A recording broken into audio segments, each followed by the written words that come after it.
دہلی کے وزیر ماحولیات گوپال رائے نے کہا ہے کہ دہلی میں آلودگی کے بڑھتے ہوئے مسئلے کو دیکھتے ہوئے تعمیرات اور انہدام کے کاموں پر پابندی لگا دی گئی ہے۔ BS3 پیٹرول اور BS4 ڈیزل LMVS پہیے گاڑیوں کے چلانے پر پابندی عائد کر دی گئی ہے۔ وزیر اعلیٰ اروند کیجریوال نے ہی اس سلسلے میں ایک حکم جاری کیا۔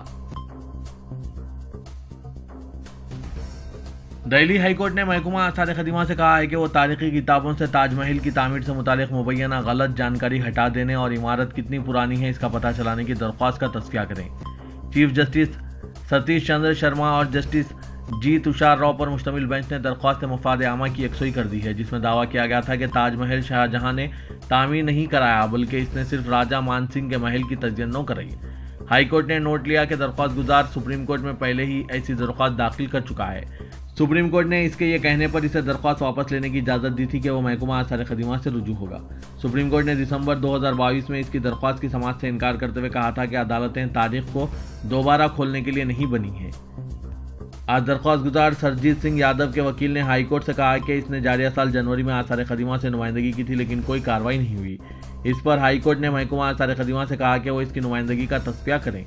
غیر سرکاری تنظیم ہندو سینا کے صدر نے اپنی درخواست میں دعویٰ کیا کہ تاج محل کی تاریخ کے تعلق سے کتابوں میں اس کے بقول غلط جانکاری دی جا رہی ہے۔ اس نے کہا کہ اس کی ریسرچ کے مطابق عظیم الشان محل وہاں پہلے سے موجود تھا جس میں شاہجہاں اور ممتاز محل کو دفنایا گیا۔ حیرت کی بات یہ ہے کہ شاہجہاں کے درباری مورخوں نے شاندار مقبرے کے آرکیٹیکٹ کا نام کہیں بھی نہیں لکھا، جس سے اشارہ ملتا ہے کہ راجہ مان سنگھ کا محل نہیں ڈھایا گیا اور اس کی تزئین نو کر کے تاج محل کی موجودہ شکل دے دی گئی۔ راجہ مان سنگھ شاہجہاں کے دادا اکبر اعظم کے سپہ سالار تھا۔ 17ویں صدی کی تاریخی عمارت یونیسکو ورلڈ ہیریٹیج ہے۔ سماجوادی پارٹی کے قداور لیڈر محمد اعظم خان کے خلاف حکومت کی کارروائیوں کا سلسلہ رکنے کا نام نہیں لے رہا ہے۔ حکومت کی ہدایت پر ضلع انتظامیہ نے سابق کابینی وزیر محمد اعظم خان کے جوہر ٹرسٹ کو زمین خالی کرنے کے لیے 7 دن کا وقت دیا ہے۔ جوہر ٹرسٹ کے زیر انتظام رامپور پبلک اسکول اور سماجوادی پارٹی کے دفتر دارالعوام کو 7 دنوں کے اندر خالی کرنے کے احکامات دیے گئے ہیں۔ احکامات ملتے ہی اراضی سے تجاوزات ہٹانے کے لیے ٹیم بھی تشکیل دے دی گئی۔ اتر پردیش حکومت کے additional chief secretary Deepak Kumar کا خط 1 نومبر 2023 کو رامپور ضلع مجسٹریٹ کو بھیجا گیا۔ اس کے بعد ضلع مجسٹریٹ نے CDO کی صدارت میں 5 رکنی کمیٹی تشکیل دی، جس میں چیف ڈیولپمنٹ افسر نند کشور کلال سمیت SDM صدر جگ موہن گپتا اور دوسرے شامل ہیں۔ ضلع انسپکٹر آف اسکول کی جانب سے اس سلسلے میں مولانا محمد علی جوہر ٹرسٹ کو نوٹس بھیج کر محکمہ تعلیم کی تقریباً 4000 مربع فٹ زمین خالی کرنے کا حکم جاری کیا گیا۔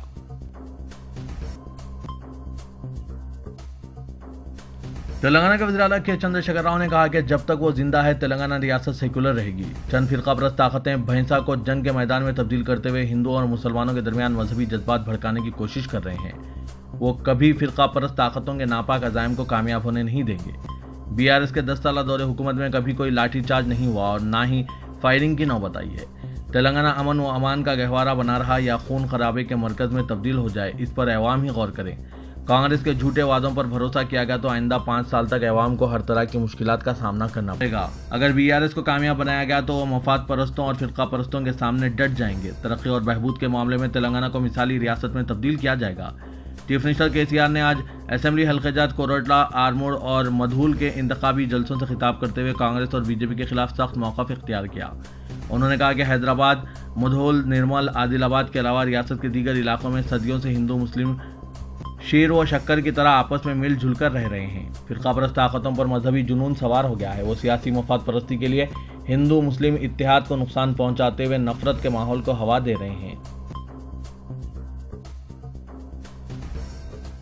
تلنگانہ اسمبلی انتخابات میں مجلس اتحاد المسلمین 9 حلقہ جات اسمبلی سے مقابلہ کرے گی، جن میں حلقہ جات اسمبلی چار مینار، چنن گٹا، یاقوت پورہ، کاروان، نامپلی، بہادر پورہ، ملک پیٹ کے علاوہ حلقہ اسمبلی جوبلی ہلز اور راجندر نگر شامل ہیں۔ صدر مجلس اور رکن پارلیمنٹ حیدرآباد اسدالدین اویسی نے آج 6 امیدواروں پر مشتمل پہلی فہرست جاری کرتے ہوئے بتایا کہ حلقہ اسمبلی چار مینار سے سابق میئر مجلس بلدیہ حیدرآباد میر ذوالفقار علی، اسمبلی چنن گٹے سے اکبر الدین اویسی، حلقہ اسمبلی کاروان سے کوثر محی الدین، حلقہ اسمبلی ملک پیٹ سے احمد بن عبداللہ بلالہ، یاقوت پورے سے جعفر حسین معراج کے علاوہ حلقہ اسمبلی نامپلی سے سابق میئر مجلس بلدیہ عظیم تر حیدرآباد ماجد حسین مجلس کے امیدوار ہوں گے۔ اسدالدین اویسی نے پریس کانفرنس کے دوران یہ کہا کہ مزید 3 حلقہ جات اسمبلی بہادر پورہ، جوبلی ہلز اور راجندر نگر کے امیدواروں کا جلد اعلان کیا جائے گا۔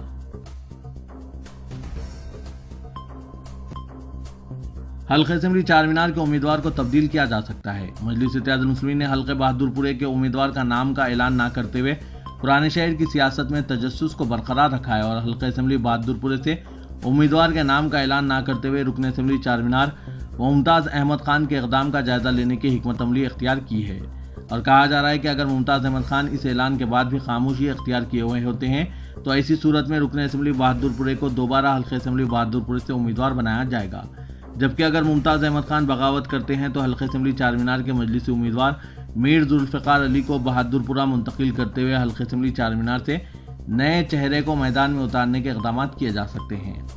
مجلس اتحاد المسلمین نے اپنے سینئر ترین رکن اسمبلی ممتاز احمد خان کو مجوزہ انتخابات میں امیدوار نہ بنانے کا فیصلہ کر لیا تھا اور پارٹی نے اپنے اس فیصلے سے رکن اسمبلی کو واقف کروا دیا تھا۔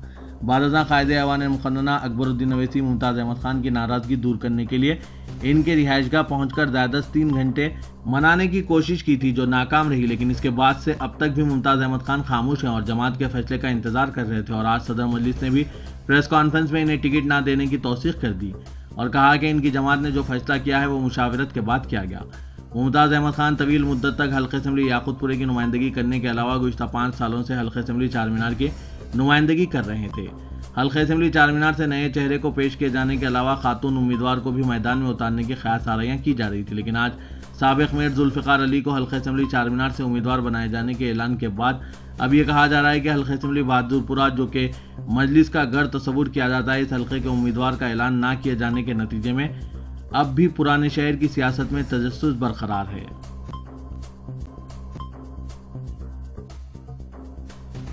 کانگریس نے دعویٰ کیا ہے کہ اسمبلی انتخابات میں مجلس کی کم از کم 3 نشستوں کو کانگریس چھیننے میں کامیاب ہوگی۔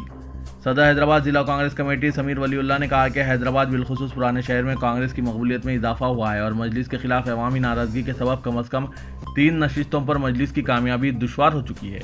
کانگریس نے مجلس سے مقابلے کے لیے پرانے شہر میں خصوصی حکمت عملی تیار کی۔ انہوں نے کہا کہ چار مینار یاقوت پورہ نامپلی حلقہ جات میں کانگریس کی کامیابی یقینی ہے۔ سمیر ولی اللہ نے کہا کہ صدر مجلس اسد الدین اویسی نے شکست کے خوف سے تینوں حلقوں کے امیدواروں کو تبدیل کر دیا ہے۔ موجودہ 2 ارکان اسمبلی کو ٹکٹ سے محروم کر دیا گیا اور تینوں حلقہ جات میں نئے چہرے متعارف کیے گئے۔ یہ خود اس بات کا ثبوت ہے کہ مجلس ان حلقہ جات میں اپنی گرفت کھو چکی ہے۔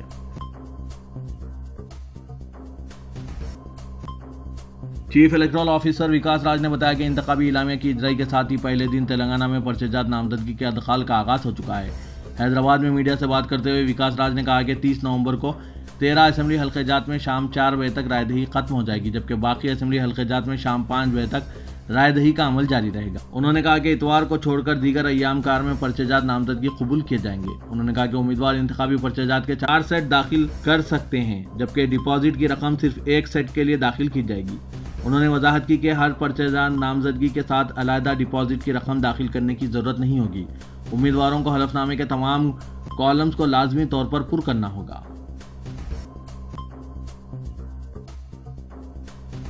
تلنگانہ کی حکمراں جماعت BRS کے کارگزار صدر و وزیر وزیر نظم و نسق KT راما راؤ سے یونائیٹڈ مسلم فورم کے ایک وفد نے ملاقات کی۔ اس ملاقات کے دوران فورم کے ذمہ داروں نے وزیر موصوف کو مسلم مسائل کی یکسوئی کے لیے مطالبات پر مشتمل تفصیلی نمائندگی حوالے کی۔ KT راما راؤ سے ملاقات کرنے والوں میں سید شاہ علی اکبر نظام الدین صابری، ضیاء الدین نیار، سید مسعود حسین مجتہدی، سید ظہیر الدین علی صوفی اور دوسرے شامل تھے۔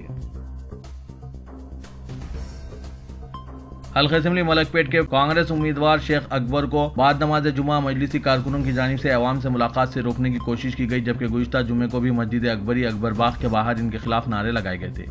مسجد ایوبی مادنا پیٹ میں نماز جمعہ کی ادائیگی کے بعد کانگریسی امیدوار شیخ اکبر مصلیان سے ملاقات کر رہے تھے کہ اچانک کارپوریٹر چھاونی عبدالسلام شاہد اپنے 20 تا 25 حامیوں کے ساتھ پہنچ کر ان کے خلاف ہنگامہ کرنے لگے اور مسجد کے باہر مصلیوں سے ملاقات پر بدزبانی کر کے گالی گلوچ شروع کر دی۔ شیخ اکبر کے ہمراہ اس موقع پر مظفر علی خان انچارج حلقہ ملک پیٹ و دیگر موجود تھے۔ بتایا جاتا ہے کہ نماز جمعہ کی ادائیگی کے بعد مصلیوں سے ملاقات پر اعتراض کر کے مجلسی کارپوریٹر نے اپنے حامیوں کے ساتھ کانگریس امیدوار پر حملے کی کوشش کی اور اس دوران کانگریس اور مجلس کے کارکنوں کے درمیان ہاتھا پائی بھی ہو گئی۔ گزشتہ جمعے کو کانگریس امیدوار شیخ اکبر نے مسجد اکبری میں نماز جمعہ کی ادائیگی کے بعد مسلموں سے ملاقات کی تھی، جہاں ان کے خلاف نعرے بازی کرنے کی کوشش پر مقامی عوام نے مسجد کا تقدس برقرار رکھنے کا مشورہ دیتے ہوئے مجلسی کارکنوں کو وہاں سے بھگا دیا تھا۔ مسجد ایوبی کے باہر آج پیش آئے اس واقعے کے شیخ اکبر نے مادنا پیٹ پولیس کے علاوہ ڈی سی پی اور کمشنر، متعلقہ انتخابی عہدیداروں کے علاوہ چیف الیکٹورل آفیسر و الیکشن کمیشن آف انڈیا کو تحریری شکایت روانہ کی ہے۔